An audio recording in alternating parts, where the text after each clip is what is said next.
দেবাদিদেব মহাদেব কেন শ্মশানে বাস করেন? এই বিশ্বব্রহ্মাণ্ডের মধ্যে শ্মশানই কেন তার সবথেকে প্রিয়? এই নিয়েই আজকে আমাদের অল্প গল্পের এই স্পেশাল এপিসোড। তাহলে শুরু করা যাক। দেবাদিদেব মহাদেব কেন শ্মশানে বাস করেন, এই উত্তর খুঁজতে গেলে আমাদের পৌঁছতে হবে প্রাচীন মহাকাব্য মহাভারতে, যেখানে দেবী উমা মহাদেবকে প্রশ্ন করেন, হে প্রভু, স্বর্গ এত সুন্দর, তবু আপনি এই সব কিছু ছেড়ে কেন শ্মশানে বাস করেন? শ্মশানের চারিদিকে শুধুই মৃত মানুষের খুলি এবং হাড় এদিক ওদিক ছড়িয়ে ছিটিয়ে থাকে, চারিদিকে জ্বলতে থাকে চিতা।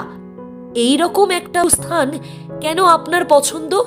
সব শুনে মৃদু হাসেন মহাদেব। তিনি বলেন, আমি সারা বিশ্বব্রহ্মাণ্ডে তপস্যা করার জন্য অনেক পবিত্র স্থান খুঁজেছি, কিন্তু শ্মশানের থেকে পবিত্র স্থান আমি আর কোথাও খুঁজে পাইনি। আর তাই এত বাসস্থান থাকা সত্ত্বেও শ্মশানই আমার সব থেকে প্রিয় জায়গা।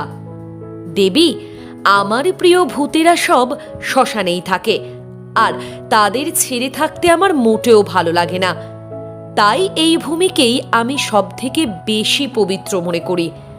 যেখানেই মানুষজনের আনাগোনা অনেক কম, সেই স্থানই সব থেকে বেশি পবিত্র। দ্বীপ্রহরে, দুই সন্ধ্যায় ও আদ্রা নক্ষত্রে অশুদ্ধ মানুষজন এবং যারা নিজের দীর্ঘায়ু কামনা করেন, তাদের ওই স্থানে যাওয়া উচিত নয়। আমার আজ্ঞা মেনে ভূত সম্প্রদায় এই জগতের কাউকে হত্যা করতে পারে না। সমস্ত জগতের কল্যাণের জন্যই আমি সমস্ত ভূতেদের এই শ্মশান ভূমিতেই মাতিয়ে রাখি। আর আমার রুদ্ররূপে আমার চোখে যে আগুন দেখতে পাওয়া যায়, সমস্ত সৃষ্টি সেখান থেকেই উষ্ণতা লাভ করে। আমার এই ভয়াবহ রূপ শুধুমাত্র আমি আমার ভক্তদের মঙ্গলার্থেই ধারণ করেছে। আমি যদি সৌম্যরূপে চলে যাই, তাহলে গোটা সৃষ্টি তার উষ্ণতা হারাবে। সৌম্যরূপে ভগবান শ্রীবিষ্ণু এই সৃষ্টিকে শীতলতা প্রদান করে সমগ্র সৃষ্টির ভারসাম্য বজায় রাখছেন। আর এইভাবেই আমরা একে অন্যের থেকে অভিন্ন। এভাবে শ্মশানে থেকেই আমি সমস্ত প্রজার মঙ্গল করি।